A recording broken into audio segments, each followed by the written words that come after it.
सुप्रभात मेरे सारे प्यारे बच्चों। आज हम पढ़ेंगे हिंदी कक्षा 3 का पाठ 7 टिप टिपवा पार्ट 1।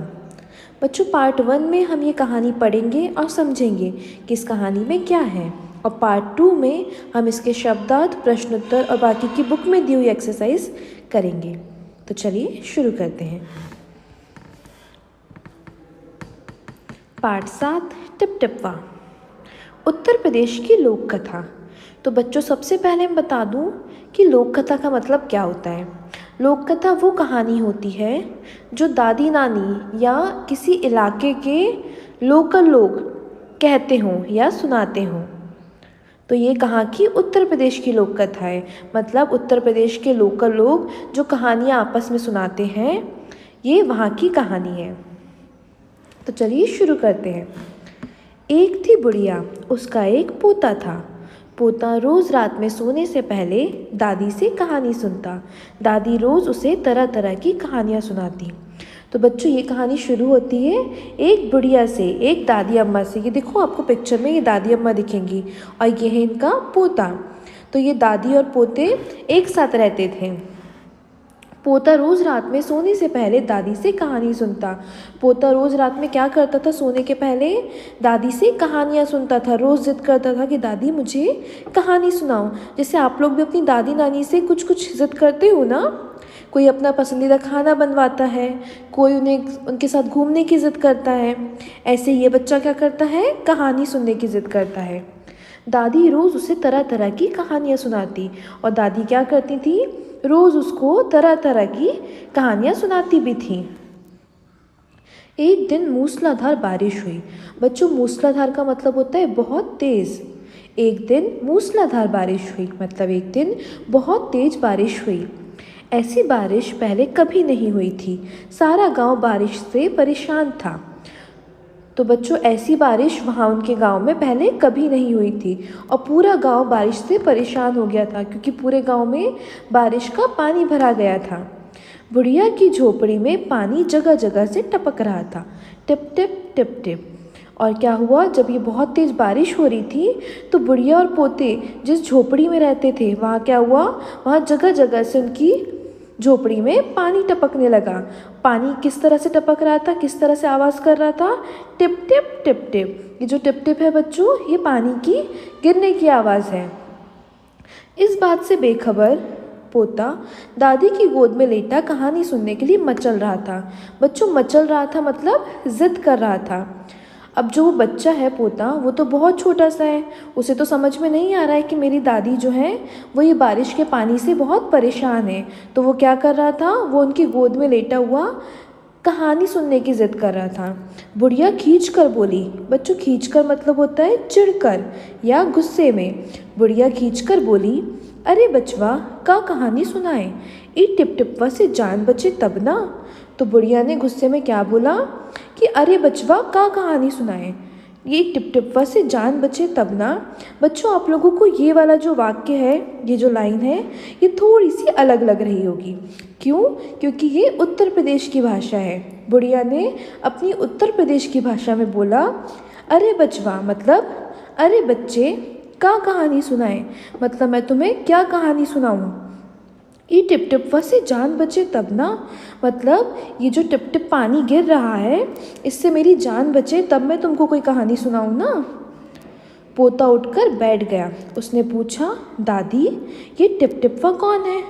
तो पोता एकदम से उठकर बैठा और उसने ये शब्द पहली बार सुना था। तो उसने क्या पूछा कि टिप टिपवा कौन है? टिप टिपवा क्या शेर बाघ से भी बड़ा होता है? और दादी क्योंकि टिप टिप से परेशान थी ना, इसलिए बच्चे ने क्या पूछा कि आप इतना परेशान क्यों हो? ये क्या शेर और बाघ से भी बड़ा होता है? दादी छत से टपकते हुए पानी की तरफ देखकर बोली, हाँ बचवा, ना शेरवा का डर ना बगवा के डर, डरता डर टिप टिपवा के डर। तो क्या हुआ? दादी ने उसे क्या जवाब दिया पानी की तरफ देखते हुए कि हाँ बेटा, शेर से भी डर नहीं लगता, बाघ से भी डर नहीं लगता। उनको सिर्फ किस चीज़ से डर लगता है? ये पानी के टिप टिप का जो आवाज़ आ रही है, इस आवाज़ से, इस पानी से उन्हें डर लगता है, क्योंकि पानी जो है पूरी उनकी झोपड़ी में घुस गया है। चलो बच्चों, आगे देखते हैं। संयोग से। बच्चों संयोग मतलब होता है किस्मत। तो संयोग से मुसीबत का मारा एक बाघ बारिश से बचने के लिए झोपड़ी के पीछे बैठा था। किस्मत से मुसीबत का मारा मतलब बहुत परेशान। तो एक जो बाघ था वो क्या था, बहुत परेशान था। किस चीज़ से? बारिश से। तो वो बचने के लिए कहाँ बैठ गया था? झोपड़ी के पीछे किसी जगह पर वो छुप कर बैठ गया था कि बारिश में वो गीला ना हो जाए। बेचारा बाघ बारिश से घबराया हुआ था। बुढ़िया की बात सुनते ही वह डर गया। तो बाघ ने क्या सुना? बाघ ने दादी को बोलते हुए सुना, उस बुढ़िया को बोलते हुए सुना। क्या बोलते हुए सुना? कि बाघ से भी उनको डर नहीं लगता है और शेर से भी डर नहीं लगता है। किससे डर लगता है? टिपटिपवा से। तो बाघ को लगा अब यह टिपटिपवा कौन सी बला है, ज़रूर यह कोई बड़ा जानवर है, तभी तो बुढ़िया शेर बाघ से ज़्यादा टिपटिपवा से डरती है। तो बाघ ने क्या सोचा कि टिपटिपवा आखिर है कौन, शायद ये मुझसे भी बड़ा कोई जानवर होगा, तभी तो बुढ़िया जो है वो इसकी बात कर रही है और इससे बहुत डर भी रही है। इससे पहले कि बाहर आकर वह मुझ पर हमला करे, मुझे तो यहाँ से भाग जाना चाहिए। फिर बाघ को क्या लगता है कि वो जो टिपटिपवा है वो बुढ़िया की झोपड़ी में ही बैठा हुआ है, तो वो बाहर आके कहीं हमला नहीं कर दे, तो मैं यहाँ से भाग जाता हूँ। बाघ ने ऐसा सोचा और झटपट वहाँ से दुम दबाकर भाग चला। बच्चों झटपट का मतलब होता है जल्दी से। तो बाघ ने जब ऐसा सोचा तो उसको डर लगा और उसने क्या किया, जल्दी से वहाँ से उठा और भाग गया।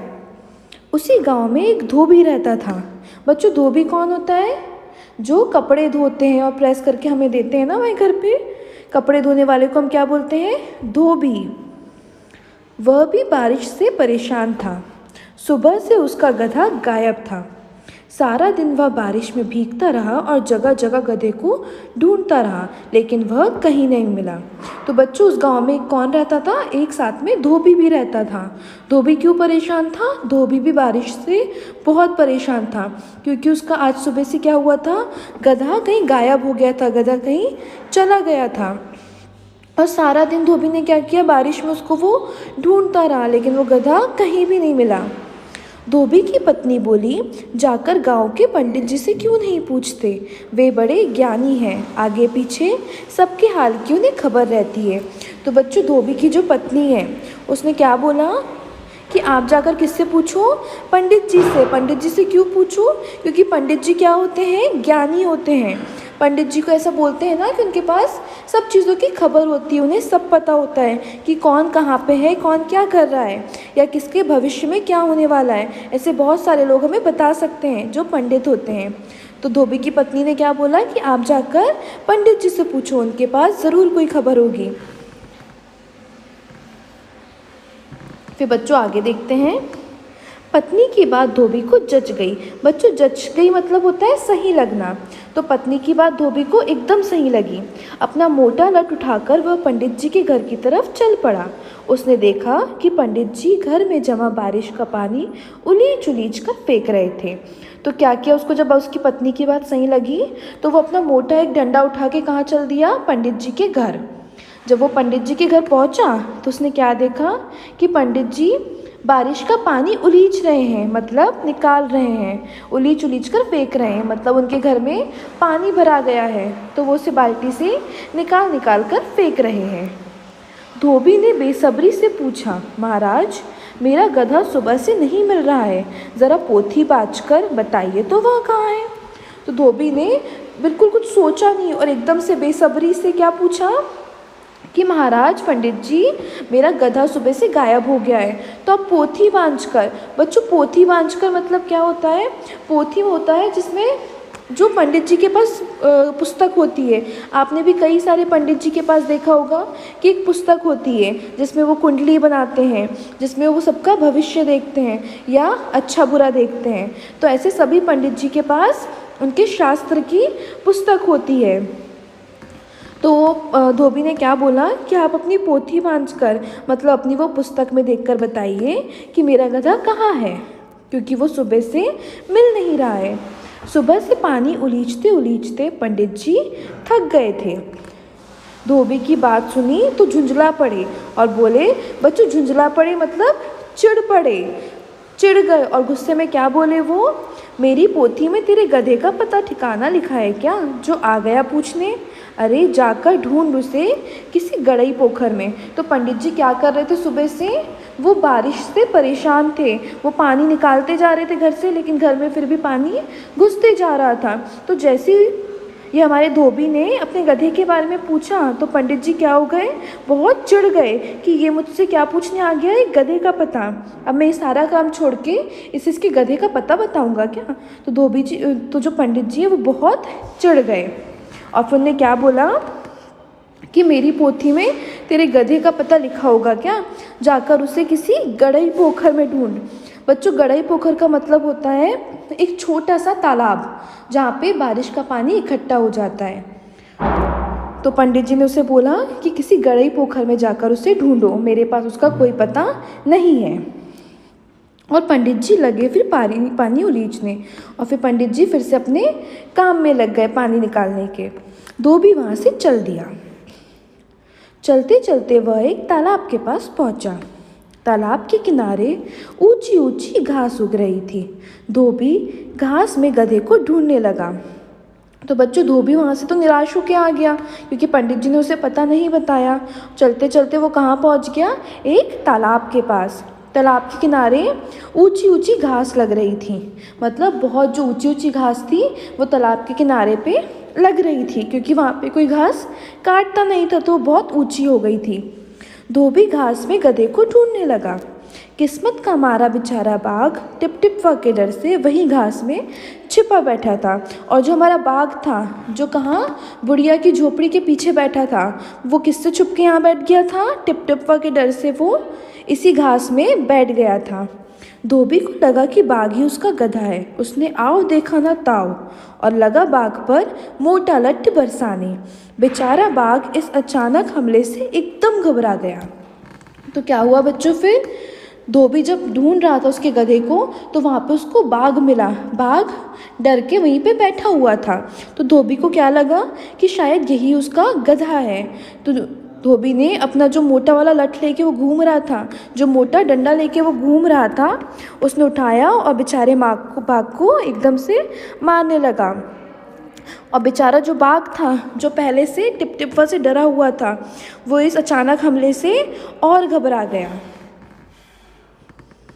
बाघ ने मन ही मन सोचा, लगता है यही टिपटिपवा है, आखिर इसने मुझे ढूंढ ही लिया। अब अपनी जान बचानी है तो यह जो कहे चुपचाप करते जाओ। अब बच्चों, बाघ को क्या लगा, बाघ किससे डर रहा था, टिपटिपवा से। बाघ को लग रहा था कि टिपटिपवा उससे भी बड़ा कोई जानवर है। तो बाघ को लगा शायद यही टिपटिपवा है, तभी तो मुझे मार रहा है। अगर मुझे अब अपनी जान बचानी है तो क्या करना है, जैसा ये बोलते जाए, आज तूने बहुत परेशान किया है, मार मार कर मैं तेरा कचूम्बर निकाल दूंगा। ऐसा कहकर धोबी ने बाघ का कान पकड़ा और उसे खींचता हुआ घर की तरफ चल दिया। तो जो धोबी था वो तो बेचारा बहुत परेशान था क्योंकि वो सुबह से अपने गधे को ढूंढ रहा था। तो उसने क्या किया, पहले तो उसने बाघ को बहुत मारा गधा समझ के। फिर उसने क्या बोला कि आज मैं तेरा मार मार के कचूम्बर निकाल दूंगा, मतलब मैं तुझे आज बहुत मारूंगा। क्यों? क्योंकि तुमने मुझे आज बहुत परेशान किया हुआ है। और ऐसा बोलते हुए क्या किया, उसका कान पकड़ा और उसे घर की तरफ ले गया। बाघ बिना चू चपड़ किए मतलब बच्चों बिना कुछ बोले भीगी बिल्ली बना धोबी के पीछे पीछे चल दिया। घर पहुंचकर धोबी ने बाघ को खूंटे से बांध दिया और सो गया। फिर क्या हुआ, वो बाघ को धोबी ले गया अपने घर और उसने उसको खूंटे से बांध दिया। बच्चों, खूंटा क्या होता है, खूंटा एक लकड़ी का या लोहे का औजार होता है। उसको हम क्या करते हैं, उसको हम मिट्टी में गाड़ देते हैं अच्छे से, और वहाँ पे हम अपने जो भी पालतू पशु होते हैं ना, जैसे कि गाय, भैंस, बकरी, गधा, इन सबको उस खूंटे से बांध देते हैं ताकि वो कहीं भागे नहीं। तो उसने क्या किया, उसने बाघ को खूंटे से बांध दिया और चुपचाप सो गया क्योंकि बहुत रात हो गई थी और वो थक भी गया था। सुबह जब गांव वालों ने धोबी के घर के बाहर खूंटे से एक बाघ को बंधे देखा तो उनकी आंखें खुली की खुली रह गई और क्या हुआ, रात को तो पता नहीं चला अंधेरे में, लेकिन जब सुबह हुई तो सारे गांव वालों ने क्या देखा कि धोबी के खूंटे से कौन बंधा हुआ है, एक बाघ बंधा हुआ है। तो सब लोगों की आंखें खुली की खुली रह गई, मतलब सब लोग एकदम आश्चर्यचकित रह गए, एकदम शॉक्ड हो गए कि ये कैसे हुआ, इनके यहाँ से ये गधा कहाँ चला गया और ये खूंटे से बाघ कैसे बंधा हुआ है।